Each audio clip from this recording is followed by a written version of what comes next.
You ask Tiger to calculate. This deals with linear inequalities with one unknown. The final result is x greater than 24. Let's solve it step by step.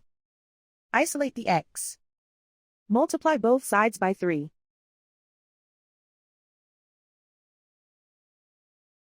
Group like terms.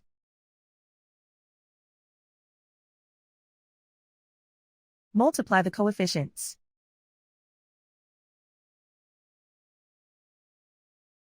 Simplify the fraction.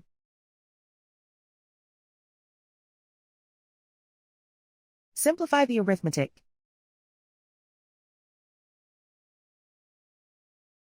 Plot the solution on a coordinate grid. And so the final result is x greater than 24.